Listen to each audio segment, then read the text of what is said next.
I personally know if a company or a role is a good fit simply by my gut feeling. I have to feel like that the culture is a good fit for me. I have to feel like that the company's mission aligns with mine. But also, I know that as much as an interviewer or the team is interviewing me for the role and I need to be a good fit for it, that the company and the team also need to be a good fit for me. So if it truly does not feel right in my gut, I usually go with that. I would say when I know it's time to explore other opportunities is when you start to feel complacent. So when you are coming into your job or your day-to-day duties and you don't feel motivated or inspired, or you just feel like you are going with the motions of it, then maybe it's time to look for another opportunity. Or you could always reach out to your broader team and see if there are any new projects that you could be aligned to or be a part of, so that you could broaden your skill set and get different exposure. I show up as my authentic self to work because I work for a company that promotes showing your true colors and being your true self when you do come to the office. So for me, that makes me feel comfortable enough to come to the office and be, the same person I am, throughout the week in my personal life. I don't feel like I have to put up, a facade or act like a completely different person just because the company culture does promote bringing your true authentic self to work, and I feel comfortable doing that. I feel like when I first started working, maybe it was a little bit different just because I wanted to prove myself or act like everybody else, and I found that it truly helps when you bring your full self to work, and that you can be yourself, because then you work better.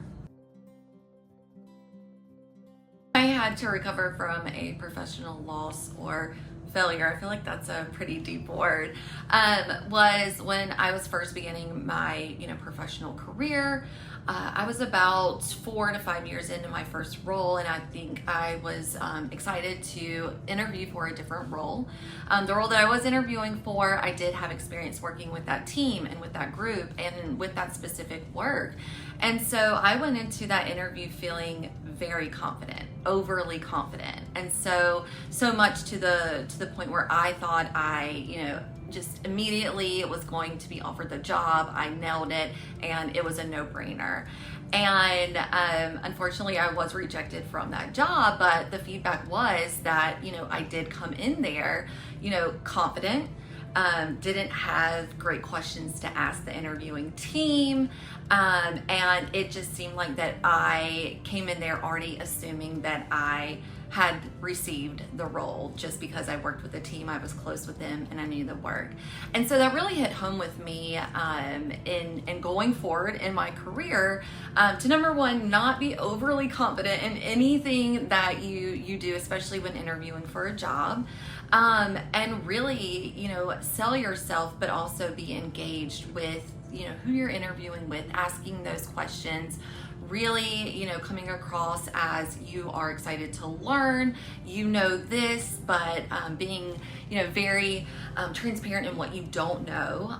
And of course, having those questions ready for the hiring team when it does come to the end of the interview and they do ask if you have questions. So it's great to be confident, of course, in everything that you do, but I think going into something and just automatically assuming that, you have the job or, you're a shoo-in, isn't the way to go about things. And so I quickly learned that professional, loss or failure, which ended up a good thing because I did get a different job, and I take that lesson with me, with everything I do. So I find that there are a lot of ways that you can advocate for yourself while also being professional. So of course you want to be your biggest cheerleader. So when you are at work, talking about the skill set that you feel comfortable or have the most experience with, signing up for projects that you can utilize your different skill sets and showcasing those various skill sets so that other people can see that, you know, not only is she capable and good at her day-to-day job, but she also possesses A, B, and C skill set that we could utilize in different areas. Also, when you're networking with other people at work, on your team, throw in what you enjoy working on and what you're good at. You don't necessarily have to do it in a way where, you know, you are just gassing yourself up nonstop, but be confident and definitely tell people what you enjoy doing, what you're good at, and what you would like to be a part of so that you can be your biggest advocate.